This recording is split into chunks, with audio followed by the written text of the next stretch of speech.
Wonosalam adalah sebuah kecamatan di Kabupaten Jombang, Provinsi Jawa Timur, Indonesia. Kecamatan ini terletak di kaki dan lereng Gunung Anjas-Moro dengan ketinggian rata-rata 500 sampai 600 mdpl. Kecamatan Wonosalam terletak 35 km sebelah tenggara Kabupaten Jombang. Kecamatan Wonosalam adalah salah satu penghasil susu terbanyak di Kabupaten Jombang karena mayoritas penduduknya merupakan peternak sapi.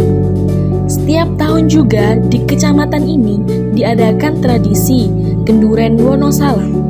Tradisi ini sebagai bentuk wujud syukur penduduk Wonosalam atas hasil panen. Selain itu, kawasan Wonosalam juga memiliki potensi pariwisata yang sangat besar karena mayoritas pencarian penduduknya adalah seorang petani dan juga peternak. Pusat pemerintahan Kecamatan Wonosalam terletak di Desa Wonosalam, yaitu terletak pada bagian tengah kecamatan ini.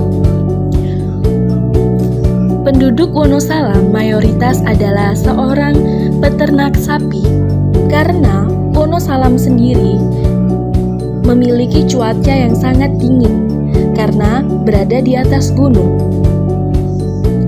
Susu merupakan komoditas penting dan strategis dari aspek kandungan nilai gizi untuk memenuhi keperluan gizi bagi masyarakat maupun memiliki nilai ekonomi untuk peningkatan kesejahteraan masyarakat.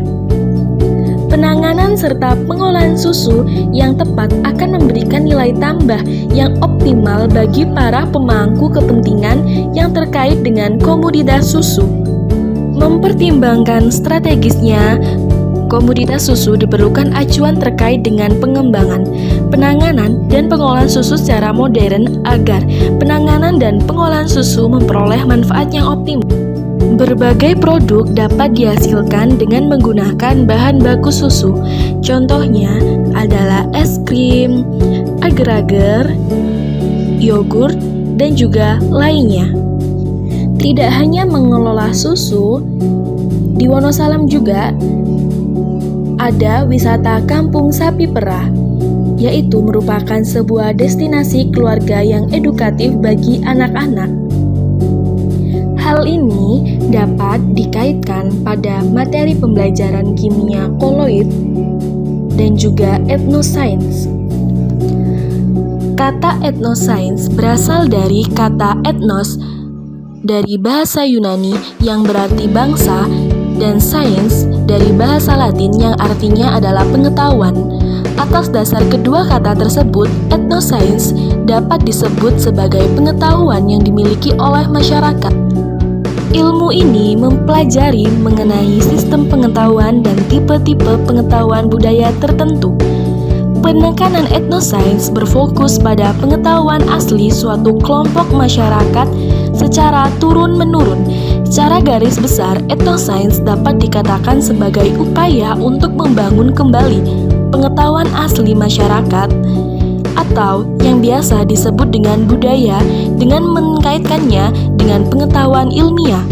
Melalui etnosains, sebenarnya peneliti budaya justru akan mampu membangun teori yang mengakar berdasarkan budaya lokal dan tidak harus mengadopsi teori budaya barat yang belum tentu relevan seiring berkembangnya zaman. Etnosains telah menjadi isu terbaru yang banyak dikaji oleh para ahli. Etnosains sangat erat hubungannya dengan kehidupan sehari-hari masyarakat. Dengan adanya etnosains terbukti mampu menjembatani antara dua ilmu yang memiliki karakteristik yang berbeda, yaitu pengetahuan budaya dan pengetahuan ilmiah. Pada umumnya, kaitan budaya atau kearifan lokal dalam kehidupan sehari-hari dengan ilmu sains banyak ditemukan dalam cabang ilmu kimia.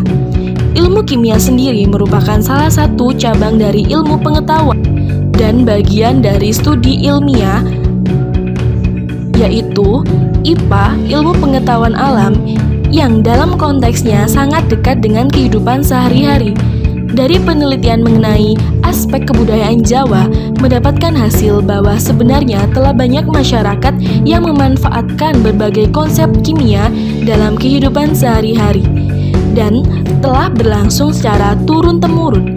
Seperti contohnya adalah proses pembuatan garam dapur, pembahasan larutan elektrolit dan non-elektrolit pada pembuatan batik, pembahasan zat adiktif pada proses pembuatan jamu, dan juga koloid pada pembuatan es krim, agar-agar, dan juga yogurt.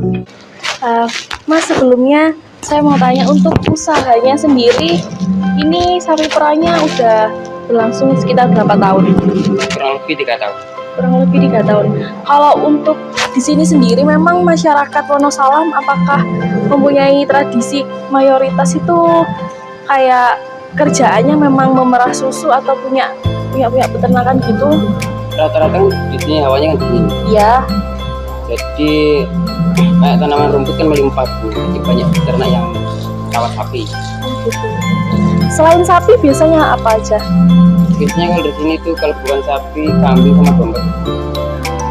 Tapi itu sudah kayak sebuah tradisi di masyarakat Wonosalam. Ya udah lama. Udah lama. Sekitar berapa banyak Mas yang ada di Wonosalam ini yang peternaknya? Banyak lah. Banyak. Hampir semua gitu ya. Rata-rata semua. Rata-rata semua. Gitu. Berarti ini khusus kayak memerah susu nanti diolah buat adonan, misalnya buat kayak es krim atau Iya, kadang es krim, kadang es krim juga ya. produksinya juga di sini ya, Mas? Gimana? Ini produksi Enggak, ini kan dari sini dijual. dijual lagi. Jadi kayak cuma susunya aja nih. Iya.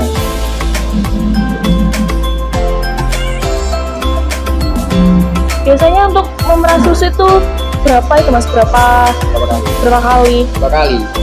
Satu hari? Ya. 2 kali 1 hari, pagi sama sore. Kalau pagi kan jam setengah 6 Iya. sampai setengah 8. Kalau sore itu jam 2 sampai jam 4. Jam 2 sama jam 4. Kan bersih-bersih dulu. Oh iya. Dulu siram sapi dulu, itu baru perah. Berarti Masnya sendiri yang merah ini? Enggak, di sini kan yang kerja kan berempat. Yang bagian siram ada 1, yang ngasih makan ada, yang perah sendiri ada. Cuma kan di sini perahnya pakai mesin. Pakai mesin? Iya. Apa ada spesifikasinya, misalkan ada sapi yang nggak boleh diperah gitu? Ada.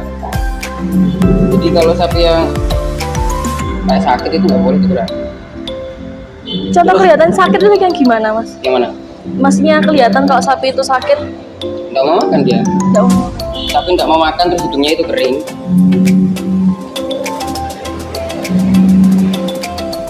Berarti kelihatan dari situ ya? Iya, dari susunya dia. Terus susunya kalau diperah itu nggak ada kalau sapinya sakit. Oh gitu.